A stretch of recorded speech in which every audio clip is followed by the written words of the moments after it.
Yeah, they have joined. They are joining. Okay, fine. So, welcome to the 21st module of Fine Neurophilia series. We are continuing with the pediatric neurology module. I am happy that Dr.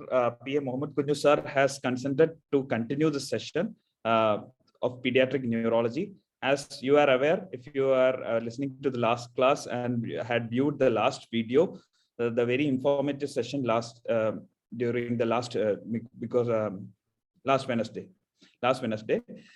He is a former HOD and professor of Trivandrum Medical College, and he was the first one who had started DM neurology courses apart from institutes anywhere in India. First time in Trivandrum Medical College. So over to you, sir, because we are already 4 minutes away from our usual time of start of the course. So to Kunju sir. Good evening all. Yes, I'm happy to be here once more for presenting the neurology MCQ session and again starting with the pediatric neurology session.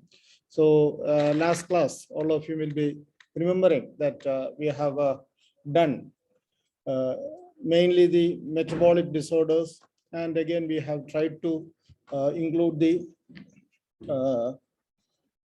some developmental aspect also. So whenever we think of pediatric neurology, we may be thinking about the problem that's from the very beginning, that is from birth onwards. So we'll start the questions directly so that we can go for the poll also. So this is the first question. An approach to imaging of the spine in patients with cutaneous lesions is indicated in the following conditions except dermal sinus, coccygeal pit, scar-like lesions, hairy patch, and subcutaneous mass or a lipoma. So I'm launching the poll, and all of you can attempt the question.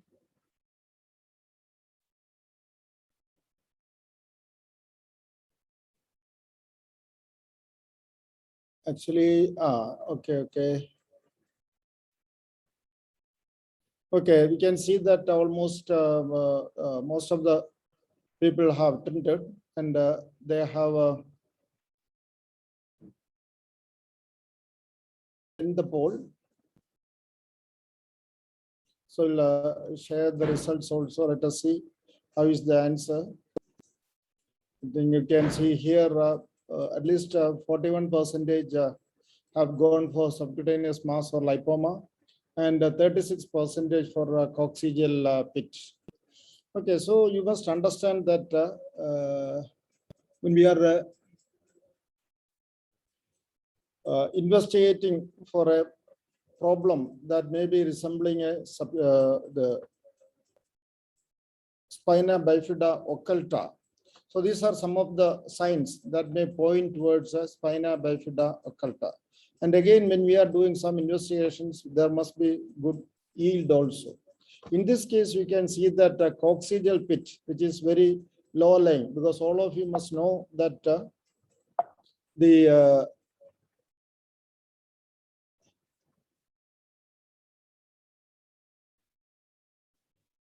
spinal cord ends at L1.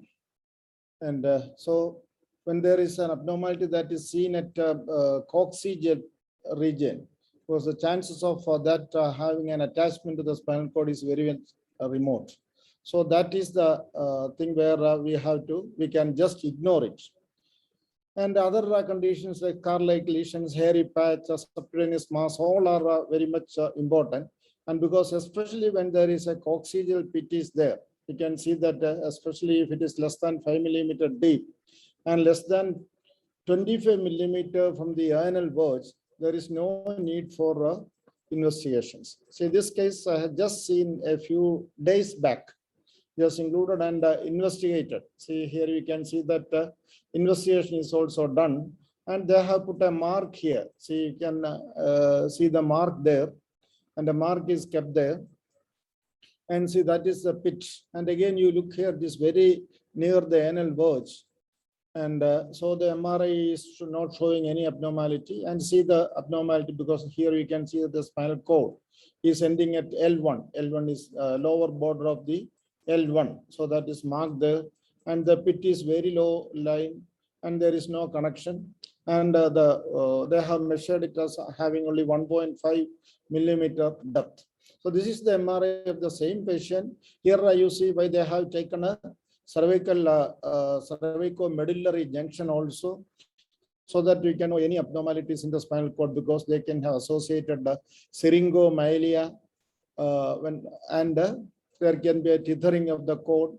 Again, if there is a tethering of the cord, you will be seeing a low lying cord, and there will be attachment to the vertebrae. These are not there, and so you don't require an investigation, especially when the pit is a dermal sinus or a very low lie. But see, when there are angry looking lesions like looking like this, all you will be going for an investigations like midline sacral hemangioma. This may be a lipomeningosis, or you can see that subtle patch with hypertrichosis, or see or a human tail. Again, here you can see the hypertrichosis. These all may be significant. And you can see the lumbosacral ulcerative plaque with the surrounding red vascular rim. Again, but here you see the T1 weighted image showing a tethering of the cord. See, the cord has come up to L4 and it is getting attached to the vertebrae. And so you can see that there is definitely an abnormality is there, and which will require similarly this was a hemangioma which was treated by propranolol, but after stopping propranolol it has recurred, and so definitely this also must be having an association. You can see it's going up, and so here again you can see that the imaging has shown an extensive intradural hemangioma also. And this is one of our patients where see that human tail with an extensive mongoloid spots also, and see the MRI which was shown taken is showing a track there with again a low lying cord, and surgery was done. So these are the situations where imaging may be indicated, as in a case of subcutaneous mastocytoma, hairy patch, dermal sinus, atypical dimples I told you, because which is more deep, more than 5 millimeter or more than 25 millimeter from the anal verge, vascular lesions, skin appendages, scar-like lesions. And imaging uncertain if it is an hyperpigmented patches or a deviation of the gluteal fold. And imaging definitely not required in a simple dimples less than 5 millimeter or a less than 25 millimeter from anal verge and a coccygeal pit. So these are the type of spina bifida. So this is a spina bifida occulta where the skin covering is there, and you can see the hair there. And this is the meningocele where only the meningeal tissue is coming out, but there is no herniation of the spinal cord, and where there is a spinal cord. And so this is the meningomyelocele. And again, see another patient who is having extensive hairy patch over the back, and you can see that because it is very high, definitely there will be also abnormalities if you image. And here again see another patient where a swelling in the lumbar region, and again you can see that dimple also there, but again very much above the anal verge. And what will you see? Most probably this will be a again.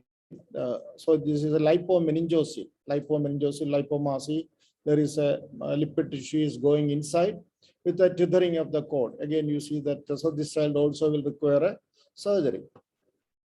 And this is the same patient surgical picture where you can see that lipid tissue protruding when incision is being done. Now we'll go for another poll regarding the myelomeningocele. All the following are true except risk of recurrence after one affected child is 3 to 4%. Maternal periconceptional use of folic acid supplementation reduces the incidence around at least by 50%. Anticonvulsant valproate has risk of occurrence of up to 1 to 2% of pregnancies. And hydrocephalus in a type 2 Chiari malformation develops in at least 80% of patients with meningomyelocele. And the lower the deformities in the neuraxis, that is in the sacrum, the more likely is the risk of hydrocephalus. So we'll just go to the poll, and I'll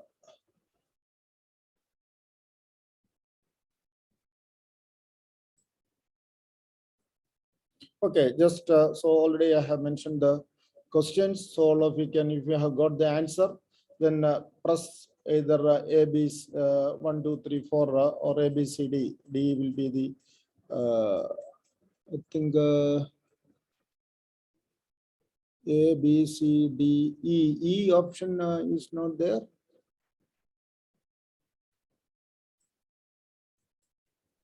Yeah, yes, it's there. It's there.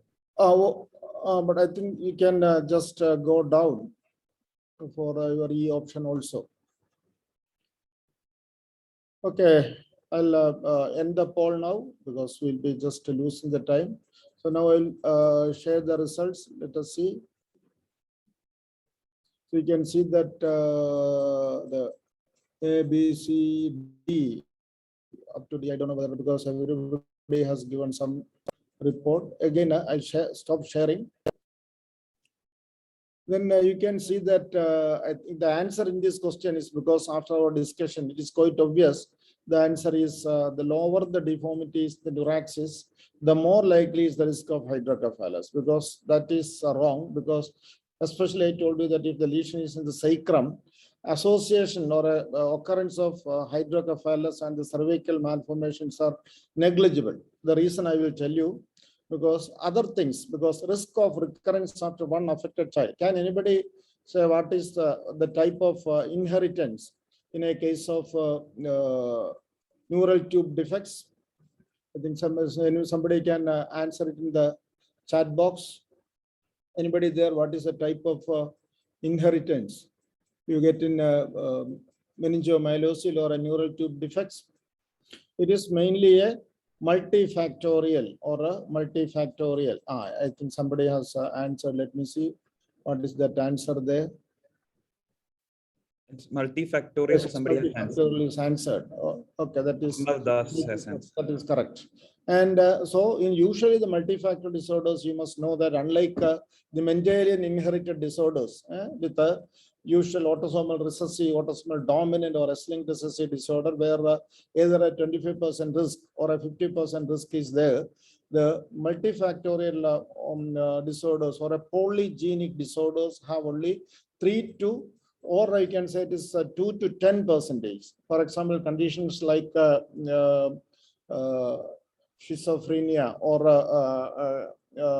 other disorders, there may be up to 10%, but mostly the cardiac diseases or a cleft lip, etc., may have only 3% of recurrence chance. And similarly for this also 3 to 4%. And then the people know that because there will be a reduction up to 50% when you give a folic acid, and it is up 2 to 3% or 2% chances of having neural tube defects in children in those who receive valproate.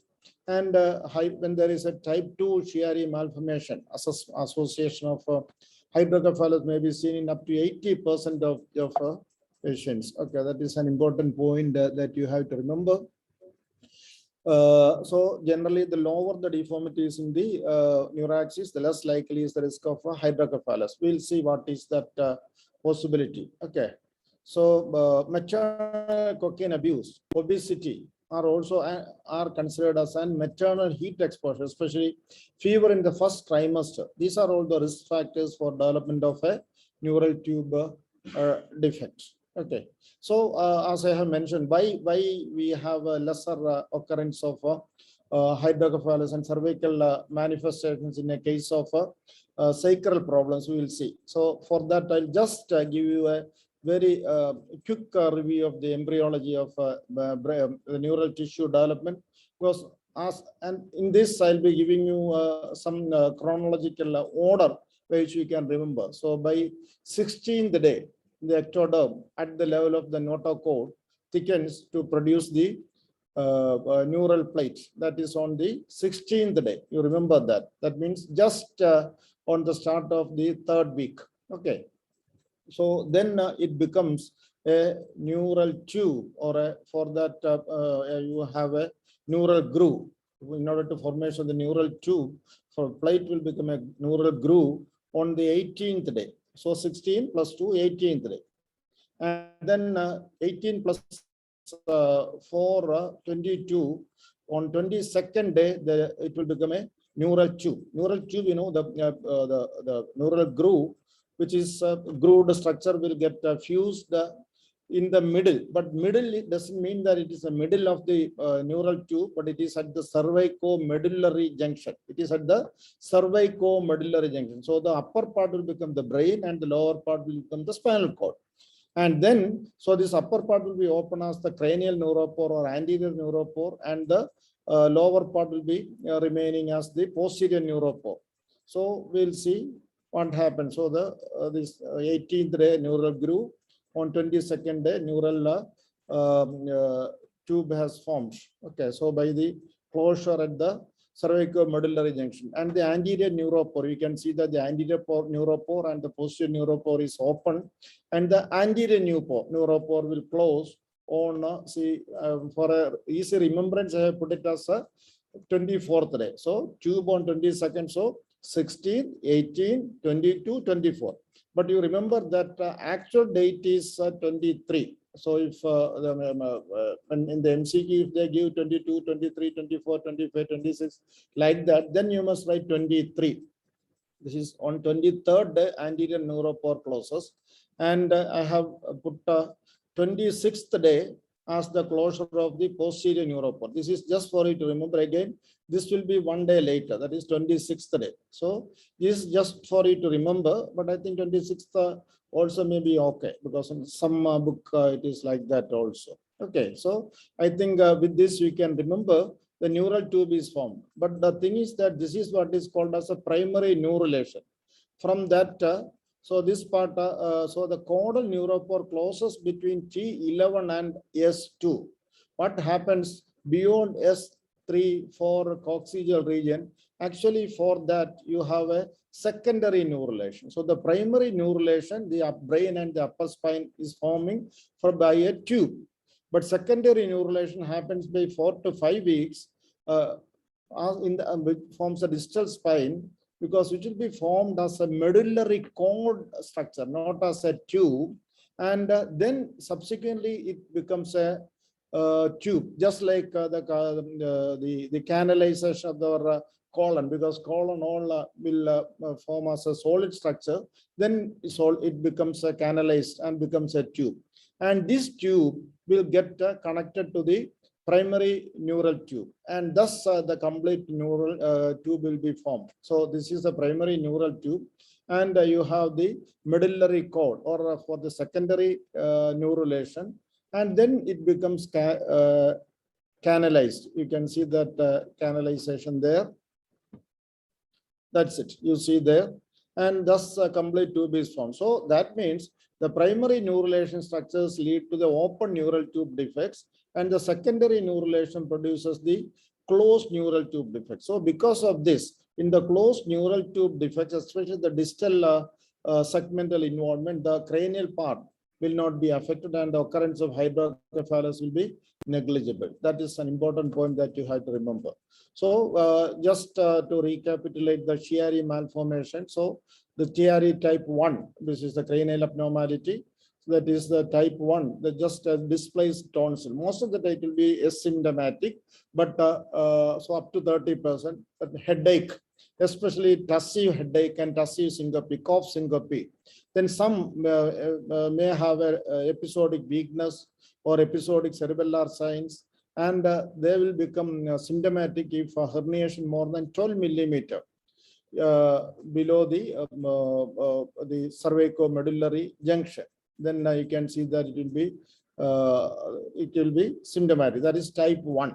So just herniation of the cerebellar tonsil alone.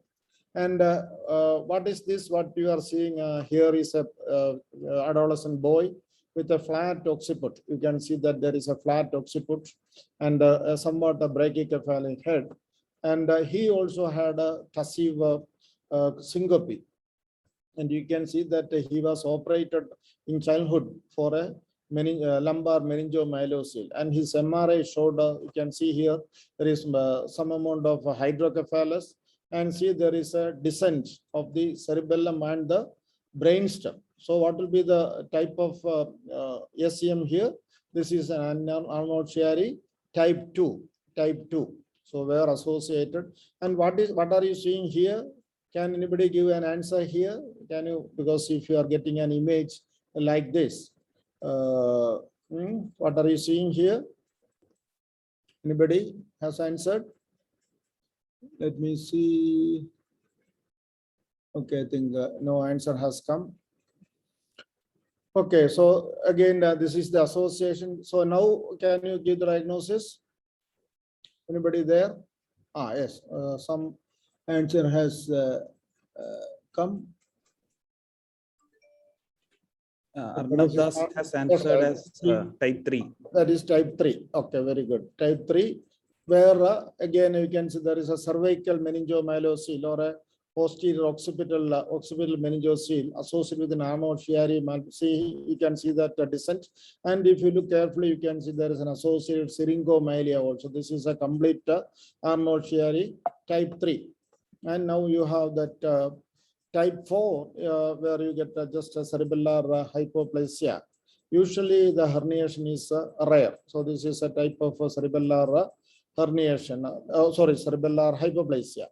And this is what I was telling, the caudal regression syndrome or a sacral agenesis, where here you see the mermaid-like appearance, where again there is a sacral agenesis is there. And associated abnormalities also will be there. You see the bony anomalies, extensive bony anomaly, fused pelvis. So all these things will be there. So this is the caudal regression syndrome. This may be associated with the vertebral anomalies. You can see that tracheal anomalies, anorectal anomalies, etc. And there is a triad described this caudal regression syndrome, that is a Currarino triad or a ASP triad, where anorectal malformation, sacrococcygeal osseous abnormalities, and then presacral mass. So that is a ASP triad or a Currarino triad will be seen in a case of a caudal regression syndrome. Okay. And then going to the third question, that is in Dandy-Walker malformation is characterized by the following, except, okay, cystic dilatation of the, okay, we'll go to the third question, that is it. So there is a cystic dilatation of the fourth ventricle. Okay, all of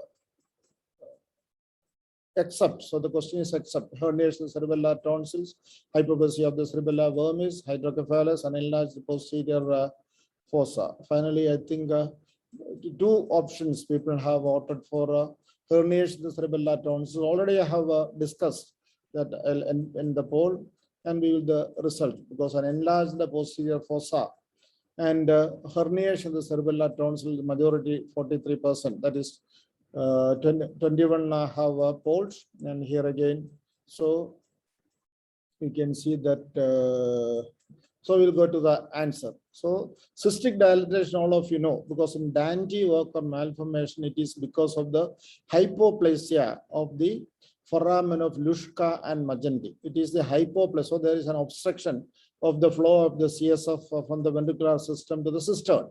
So that will lead to the cystic dilatation of the fourth ventricle. And usually there won't be any herniation of the cerebellar tonsil, because the cerebellar tonsillar herniation is seen in Arnold Chiari malformation, not in Dandy-Walker syndrome. And hypoplasia of the cerebellar vermis is the second association, because it is said to be secondary to the hypoplasia of the foramen of Luschka and Magendie, and because of that there will be hydrocephalus with an enlarged posterior fossa. So unlike the Arnold Chiari malformation, I showed you that there is a flattening of the occiput region.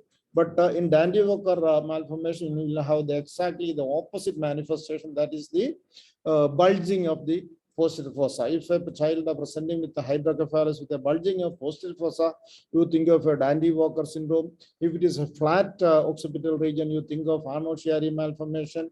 And if you have a frontal boson, you think of aqueductal stenosis.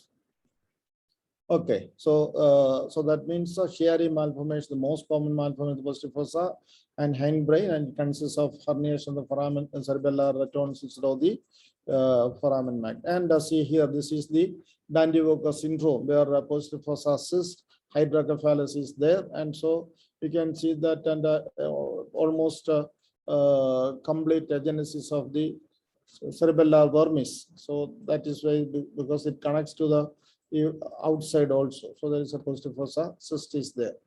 And regarding the, so we have come to the development of the neural tube. Now we'll just see the development of the brain. See, regarding the brain development, what is right? Okay. Again, I will go to the fourth question. Yes, because telencephalon gives rise to porencephalon. Diencephalon arises from rhombencephalon. Myelencephalon is pons. Metencephalon gives rise to midbrain. And corpus striatum is a part of telencephalon.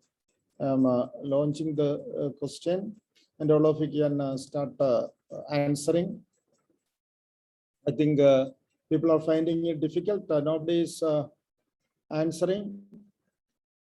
Any issue?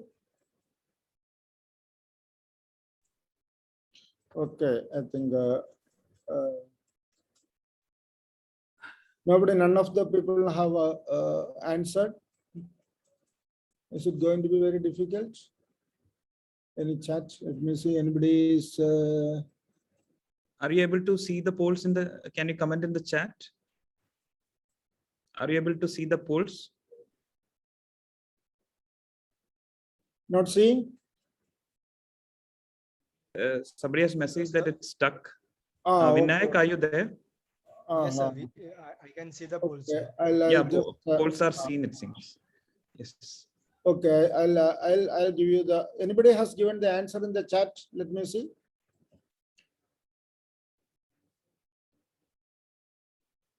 Some have given us D, and one person has given us E.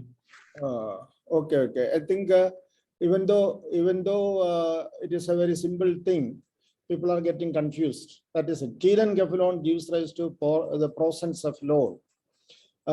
Actually, I have mixed it here, but if you are sure about the development thing, I think then you will not be getting confused. So I'll come to the result answer after discussing it. In this question, the answer is corpus striatum is a part of telencephalon. All the other choices were wrong. I'll come back to the question after showing you the development of the brain, again in a very, very brief manner, because we have seen that the neural tube, the caudal part is for the spinal cord, and the rostral part is for the brain. And the brain develops into by having 3 primary vesicles. So remember that the primary vesicles, because people get confused by this rhombencephalon, mesencephalon, prosencephalon, like that. So you remember that you start with PMR, and in neurology, many people will be ending in also in the PMR. That is the physical medicine and rehabilitation. And one more thing you all must remember, that now MCI has become it mandatory for a PMR department to be there in all medical colleges, because I have seen when I tell about this PMR, nobody knows what is PMR, because in many medical colleges, PMR department is not there. So it is physical medicine and rehabilitation. So the brain starts with PMR, and when a person develops a stroke, they will end in PMR. Okay, so P for that is the primary vesicle. You remember that. P for prosencephalon, M for mesencephalon, and R for rhombencephalon. That means prosencephalon is forebrain, mesencephalon is midbrain, and rhombencephalon is hindbrain. So from prosencephalon, you have the, so there are different. see here I have divided the rhombencephalon into two parts. So rhombencephalon will give rise to myelencephalon and metencephalon. So metencephalon and the myelencephalon, because myelin is very near the spinal cord. So you can remember that it is near the brainstem that is near the myelon. That is spinal cord. Near spinal cord is medulla. So myelencephalon is medulla, and metencephalon will give rise to pons and cerebellum. Then mesencephalon is midbrain, and from prosencephalon we'll have. I'll show you that from the prosencephalon another secondary vesicle comes out, and that is the telencephalon. And the part that is remaining will get converted into diencephalon. Okay, so from metencephalon, that is so myelencephalon, metencephalon, mesencephalon, prosencephalon, and then telencephalon. We'll see what happens to this prosencephalon. So prosencephalon have divided into diencephalon and telencephalon. The telencephalic vesicle. Now you see the prosencephalon now give rise to the telencephalon, and this telencephalon will get converted into, we'll see what happens. Just so that is what is happening. So diencephalon is there. Towards that, the telencephalon will grow and cover. So diencephalon will go into the cerebral hemisphere. So telencephalon give rise to the cerebral hemispheres, and you see from the rhombencephalon now we have the cerebellum also has developed from there, and so you have the final modification of the brain developed. I have animated it completely, so you can see how the structures are being reorganized there. See just that. Okay, so this is what has happened. So from the prosencephalon, now you have the telencephalon. So prosencephalon give rise to telencephalon and diencephalon. And telencephalon is the cerebral hemispheres, and you know that cerebrum is intricately connected with the striatum. Striatum is caudate nucleus and putamen. So striatum, that is a basal ganglia part, called caudate nucleus and putamen, is also developing from the telencephalon. And diencephalon is the thalamus and hypothalamus, and along with that, a globus pallidus also will be developing. And mesencephalon is the midbrain.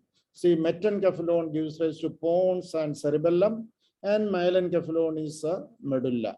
So now we'll go to our question and see how we can answer the questions. Now you will know that it is very easy to answer the question. See, okay. So we know that telencephalon gives rise to prosencephalon. It is the reverse. From the prosencephalon, you get the telencephalon and diencephalon. Okay. And diencephalon arises from rhombencephalon. That we know that that is wrong, because diencephalon is from the prosencephalon. It is part of the forebrain. Rhombencephalon is hindbrain.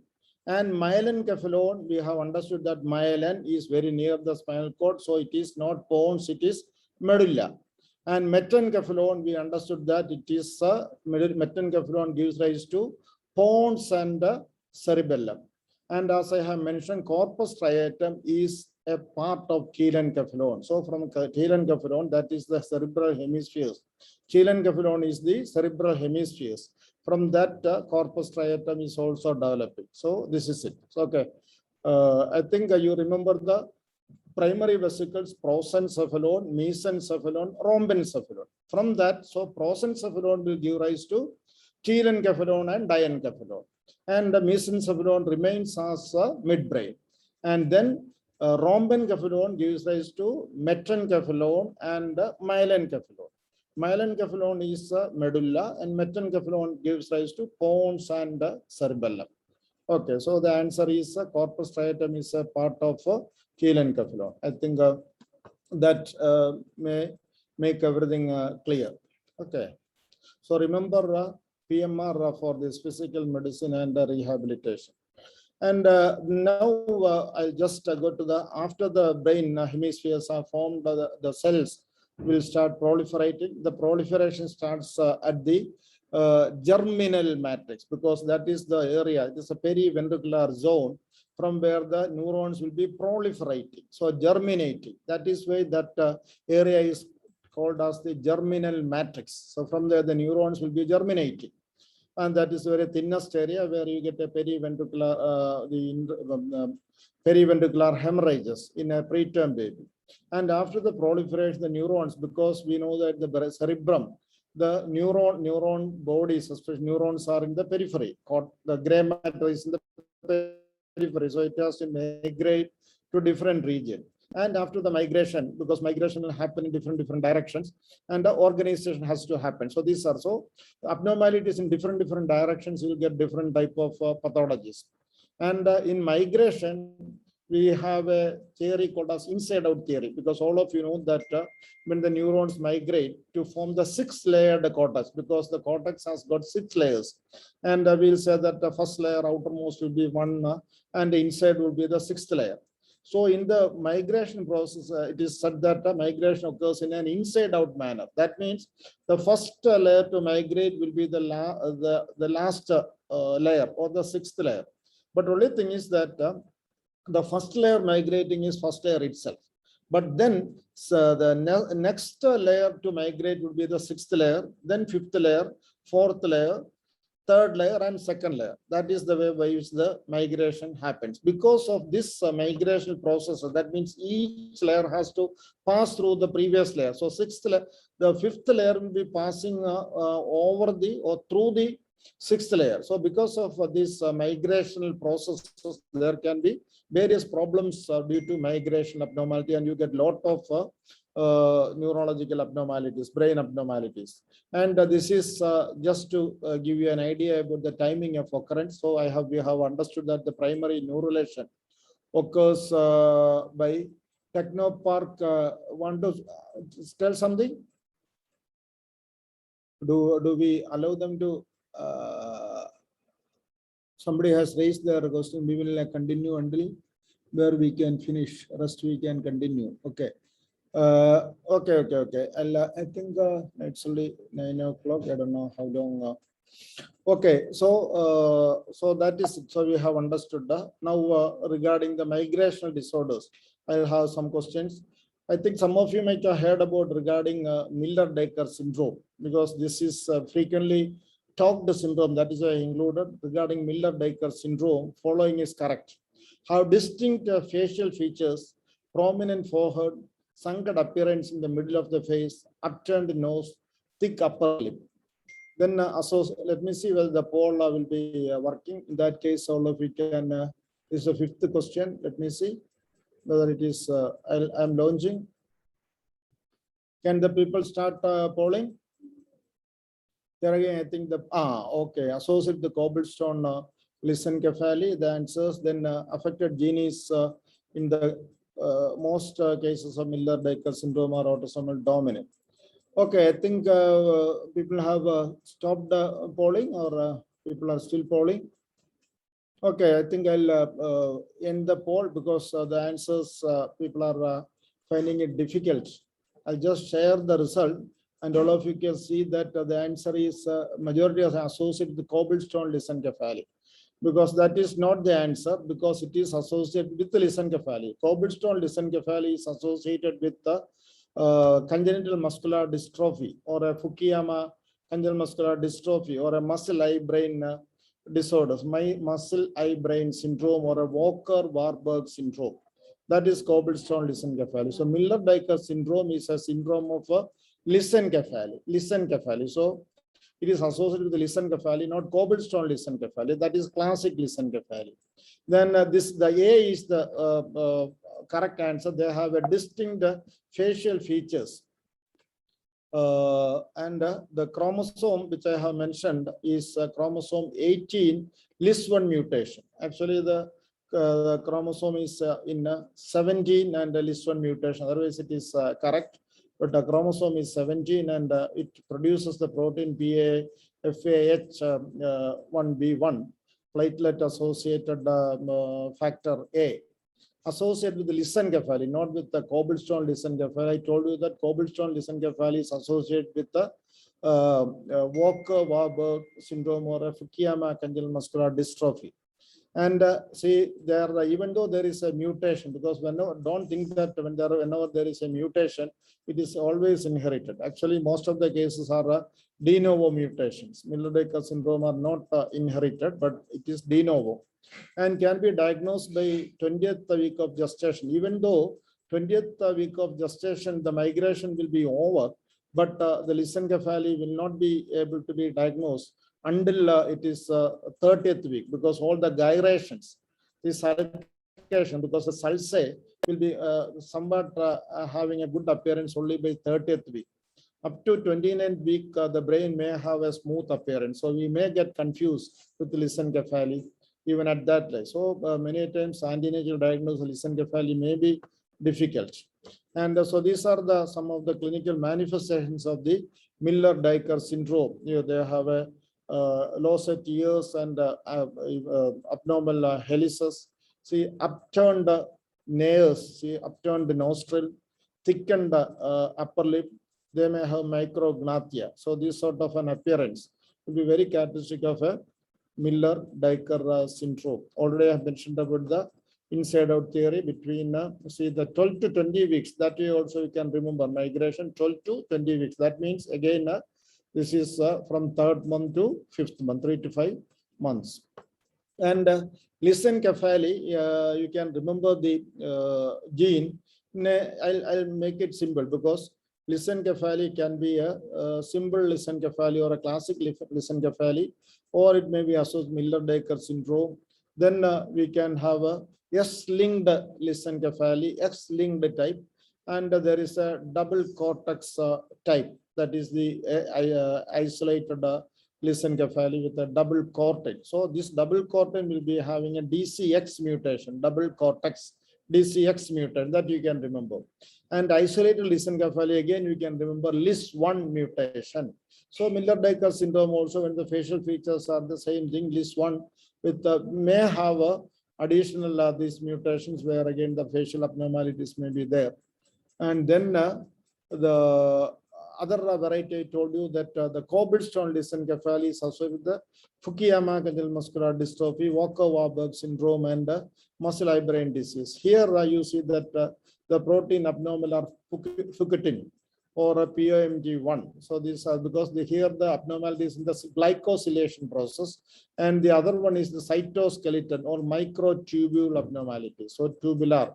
And there are other genes associated with this also, tuba A or a tuba B2, like that also. Okay, so I'll go to the one more question. The following are the, I think there is some number. Let me see where there is a numbering issues there. What was the previous number? 5th. Okay, I'll go to the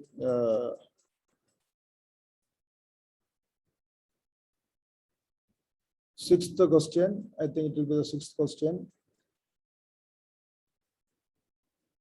Yes, this again may be a little tricky, because here following are the neuronal migration disorders. Read carefully. A is porencephaly, focal cortical dysplasia, and schissencephaly. I think those who are answering, please read little more carefully before answering. Heterotopia, we can easily exclude at least one, and that way you can answer. I think pure migration disorders I am asking. So look at the pure migration disorders and answer. I think I'm happy that at least 64%. So I have, so I'll show you the results. A good response. I'm happy that you can see that the results. I'll stop sharing and see that. So here the answer, you know that porencephaly is a destructive lesion secondary to infarct. So it is not a neuronal migration disorder. And heterotopia, cortical dysplasias, lissencephaly, here almost everything is neuronal migration disorder. See here, schissencephaly, lissencephaly, agenesis of the corpus, because agenesis of the corpus callosum is definitely not a migration disk because it is a white matter structure. So it is not due to a migration disorder. And again, here also agenesis of the corpus callosum is there.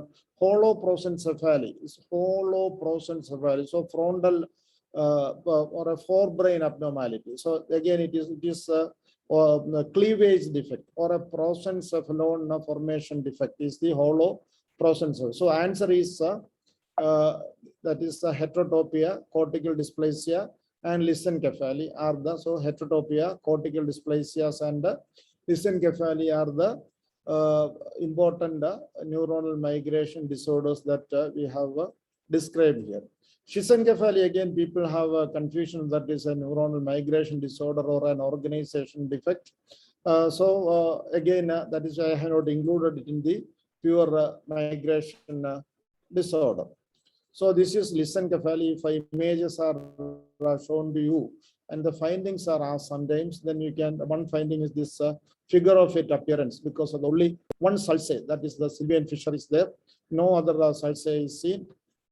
And it is, as I have mentioned, commonly it may be associated with Miller-Dieker syndrome, and see that this is even a CT scan. And one more finding here would be a thick cortex, thick gray matter, thick cortex. So that is why, see, those regions where you get only thick cortex can be called as pachygyria. And I just demonstrate how the other, so that is one, when the migration is not occurring at all, that then the brain will be smooth. And then, so the region where you get the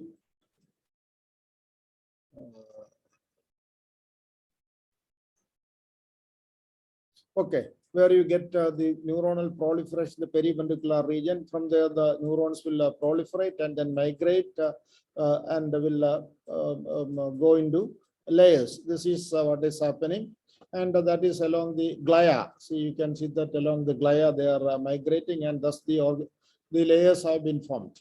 In a migration abnormality, see, when the neurons are migrating in a parallel to the ventricle in a disorganized manner, you may get a, here you can get a band type of heterotopia. Okay, you can get a band or a laminar type of heterotopia.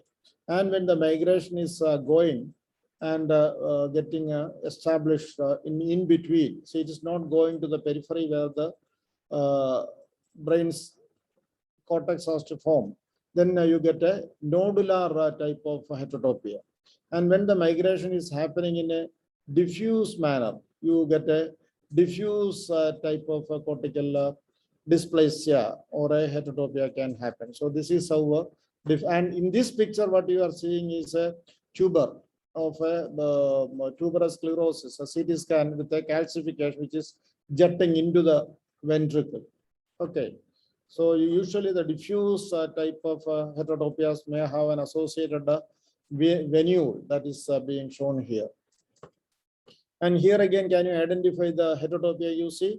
See, normally the periventricular region you must be seeing white matter, but here the periventricular white matter is studded with the gray matter. So this is a, see, there is a, see the periventricular nodular heterotopia. So nodular formation is also there, but this can be considered as a band heterotopia. Okay, so again you look here on the see, these are all that means hetero means a structure which is coming into a abnormal place. Okay, so in the white matter region you are seeing gray matter, that is what is called as a, and see this again a band heterotopia with the, see here if you are looking carefully you can see an area of a pachygyria also, the smooth cortex in the frontal region, and there are two layered double cortex DCX, see, double cortex. So here the mutation may be DCX, double cortex, and this may be an X-linked one.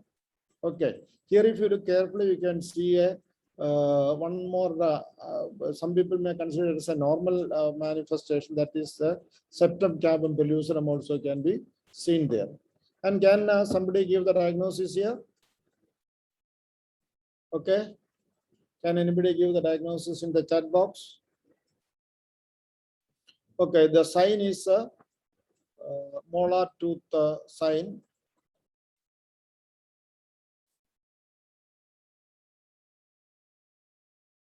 So you are seeing the molar tooth sign there. That is in a case of Joubert syndrome. Joubert syndrome. Okay, so that is molar tooth sign in a case of Joubert syndrome. Okay, now we'll go to the sixth question. Familial autosomal recessive microcephaly. The following are true except. Okay. Go to the seventh question. Okay, so the question I have launched. The familial autosomal recessive microcephaly, all except typical appearance with the slanted forehead, can manifest postnatally as progressive decrease in head size. So everybody has given that answer, but now severe mental retardation, exceptions, lot of exceptions are there, severe seizures. Okay, so I'm happy that the majority has given the correct answer here. That is, see, autosomal recessive, because autosomal recessive disorders are early onset and severe varieties. Autosomal dominant varieties will be somewhat less severe. So typical appearance with a slanted forehead, prominent nose and ears are seen in a case of an autosomal recessive type of microcephaly, and they have severe seizures and severe mental retardation. Usually the postnatal progressive decrease in head size, that is the postnatally acquired microcephaly, are seen in a case of say hypoxic ischemic encephalopathy, then HIV encephalopathy, or AIDS encephalopathy, and Rett syndrome. These are the three conditions where you can get a progressive and postnatally acquired microcephaly. Okay, progressive microcephaly will be seen in Rett syndrome, will be seen in a hypoxic ischemic encephalopathy and HIV encephalopathy. Okay, so the answer is can manifest postnatally as a progressive decrease in head size is the exception here. Okay. Now we'll go to one more question, that is the most common cause of anatomic megalencephaly, because you know that when we are considering a large head, people will have a feeling that it may be because of hydrocephalus. So I have not given the hydrocephalus as a cause here. Megalencephaly, Soto syndrome, benign familial megalencephaly, Simpson-Golabi-Behmel syndrome, Fragile X syndrome, and Weaver syndrome. See, if you are reading Nelson textbook of pediatrics,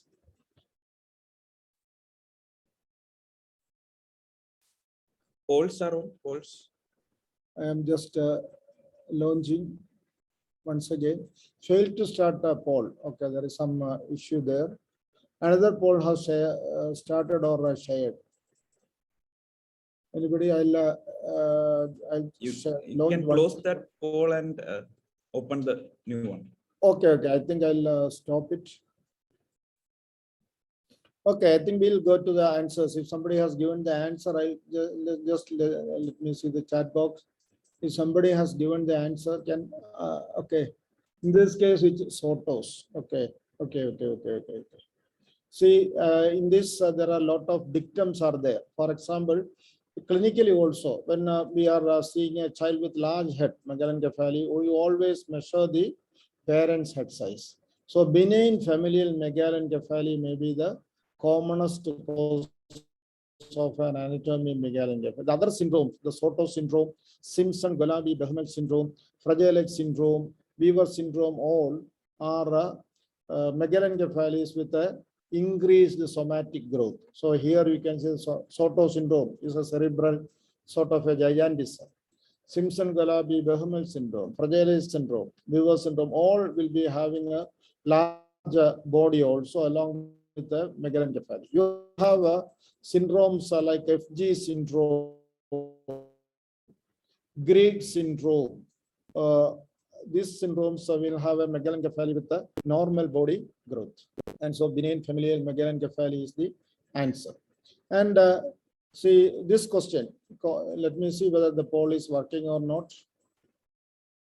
Ninth question, I'll just see if it is working, we'll have the poll, or else okay, I think again failed to start poll. Okay, will not be launching. Okay, just Vinayak is there. Vinayak, can you? okay. You just correct it next time. So the causes of communicating hydrocephalus. So communicating hydrocephalus, achondroplasia, aqueductal stenosis, Chiari malformation, Dandiaka malformation, Klippel-Feil syndrome.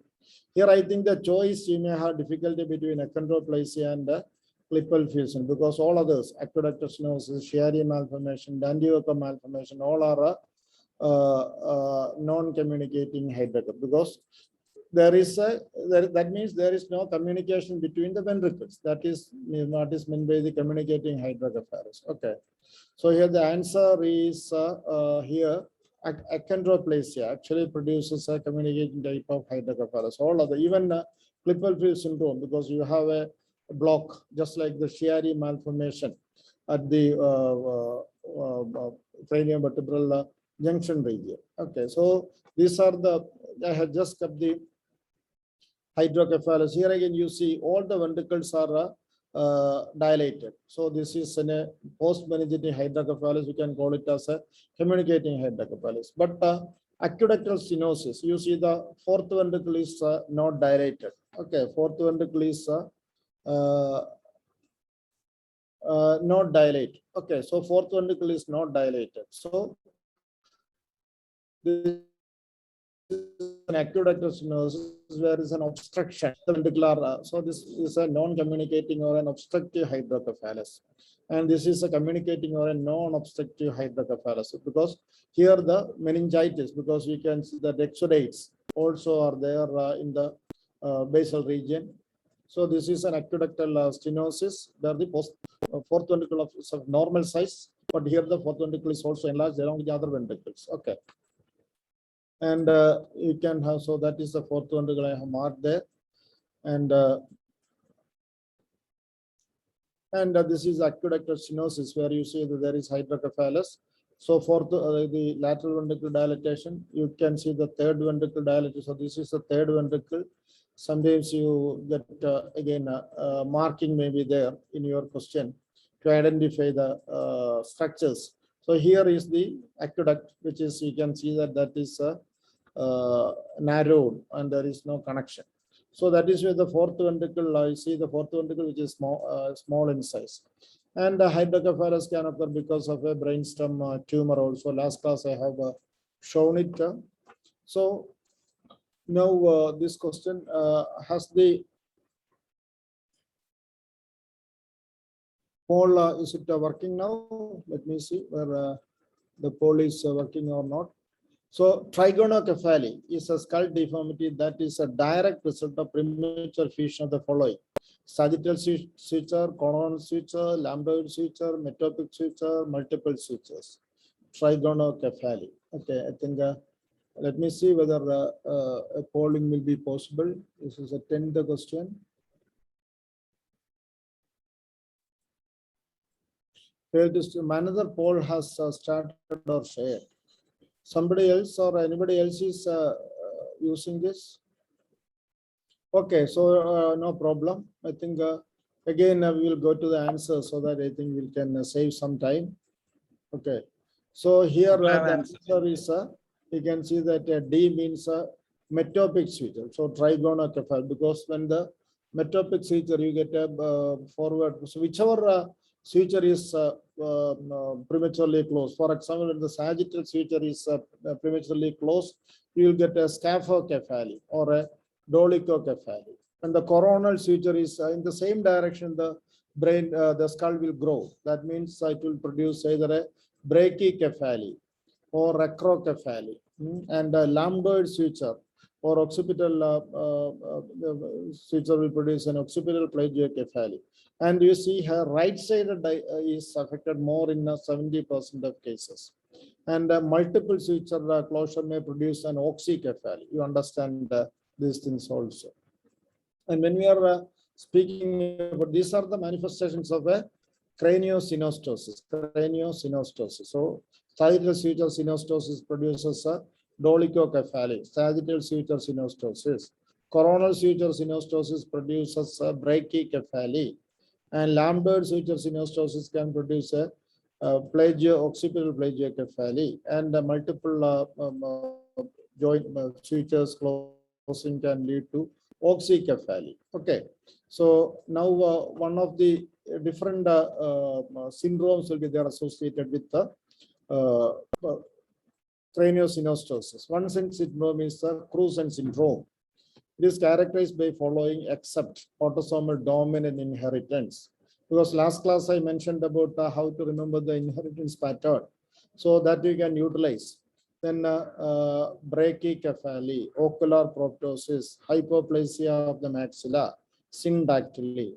If you know the other syndromes, then I think you will be able to diagnose it, because which is the syndrome associated with syndactyly, because when you remember a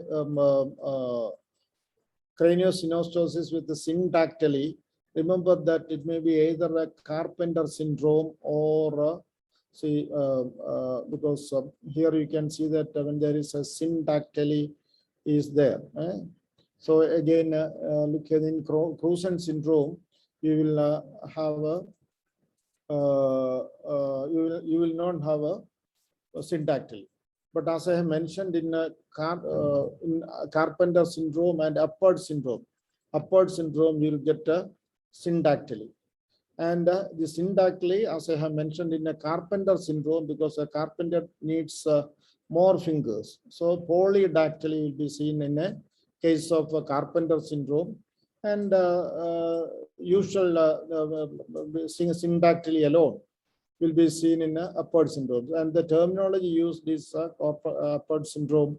It is the acrocephalosyndactyly. You can remember that terminology for Upward syndrome. In Cruzen syndrome, no syndactyly or polydactyly, but it is one of the severest form, where there will be proptosis will be there because of the, again, craniosynostosis, but the maxillary hypoplasia.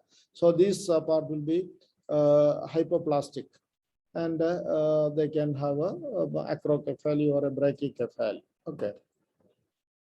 And last class I mentioned about the various inborn errors of metabolism. One question that has overflown from there to here is because many inborn errors of metabolism causes generalized convulsions in the newborn period, prominent hiccups, generalized seizures, and lethargy, rapidly leading to the coma, are the features of propionic acidemia, maple syrup urine disease, non-ketotic hyperglycemia, Leigh's disease, and neonatal adrenoleukodystrophy. Actually, already I have given. So this is one condition where you will get an intrauterine seizure, and non-ketotic hyperglycemia. I have because most other neonatal inborn errors of metabolism will happen after the protein feeding, but this may be present even from the intrauterine phase onwards. Like this is one. Maple syrup urine disease, all will present, but in the after the second week of a neonatal period. And another again a very interesting question would be a chromosomal study of a 22-year-old mother of a baby with Down syndrome. See, we can I think also detected to have a translocation trisomy 1421 translocation, and she's the carrier for the dancer. So you explained that the recurrence rate will be approximately. Let me see whether Paul is working here, because this is a nice question. If and a direct question, because most of my questions were indirect. Again, that problem is there, so I'll not be sharing the. So here you see what will be the answer, because if it is a usual try, all of you must know that in Down syndrome there are three types of Down syndrome can occur. One is because of the usual trisomy or a non-disjunction trisomy, and then you have the translocation trisomy, and then mosaicism. Okay, mosaicism again, because 95% of the Down syndrome is because of the trisomy 21. And 4% is because of a translocation, and 1% is because of a mosaicism. So the percentage of inheritance in a trisomy is only 1%. Okay, when it is, see, the translocation between 21 translocation, the mother will have 100%, but here it is 1421 translocation. So you can see that the chances of occurrence will be only, see the in the here it is only 5 to 7%. So the answer is B. Okay, so you can tell that if it is 21, then the and the mother is a carrier, it is 100% risk. Okay, that is, you have to remember. The others will have only a 5 to 7% recurrence risk. Okay, I think Can we, shall we end up? I think since it's what do you I think we'll stop here, because already since the polling is also not working, yeah, and it is I think 1 hour is over, the concentration power also will be less. So I think Yes. we'll stop here. All of you can read about these things, and I was actually running through. The others, I think we can have maybe after a few weeks or months later, because I'm having some other programs continuously also. Thank you all once again for this opportunity, and thank you to the participants for your kind attendance and for actively participating in the poll. I will stop sharing now. We'll conclude the talk. Thank you. Thank you very much, sir, for that excellent talk, excellent MCQs which you have put. And happy that you have taken pains to put that MCQs in between your busy schedule. And as the aspirants must have known, last year lots of pediatric neurology questions had come for the neurology aspirants who had attended the NEET exam last year. So, and it was not that easy for them, because you are not acquainted to that kind of questions. And I'm pretty sure that last class and this class, it's not just the MCQs alone. You cannot just depend on the MCQs. You need to have an idea of what pediatric neurology is all about. And sir was able to tell you in a nutshell what pediatric neurology is all about, and how and where you have to, like, how, what is it? He has summarized very well what it is all about. And I am already getting request of a next class. I had the second class itself, I had requested sir, and he's a very busy man, busy sir, professor, is also seeing patients. So I'm not sure about that. So I'm requesting sir for, because I think lots of portions are left. I also felt that this pediatric neurology for an adult neurologist is difficult. For me, it's very difficult. So I am also trying to learn. So if sir consents, only will be able to proceed. Otherwise, it's okay. 2-hour class is okay for some people. They have commented in the chat box, but not sure, like fine has got a 1 hour cutoff, like 1 hour is the allotted time by fine for us. That is Forum of Indian Neurology Education has given a 1 hour for fine neurophilia. So beyond that, I'm not sure how long we can continue. So that is the issue. So let's see how it works up.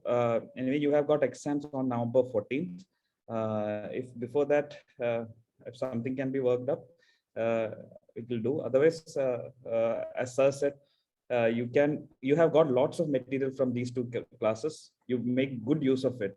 That is my advice to you. And sir has to give some advice to them, how to read pediatric neurology or how to attempt the questions. Sir, you can proceed. Okay, thank you. After some time, when you come out of the bombardment, because I have bombarded you with a lot of information and difficult aspect of pediatric neurology. So when you feel a bit relaxed from this heavy burden of pediatric neurology, we'll have one more class. because when a lot of newer things are coming and bombarded, you may feel exhausted. So I think when you have a feel of having one more class of pediatric neurology, I'll come later. Thank you for all your kind appreciation. Thank you very much, sir. Thank you very much. Thank you all. Okay, Thank you. thank you all. Bye. Bye, sir.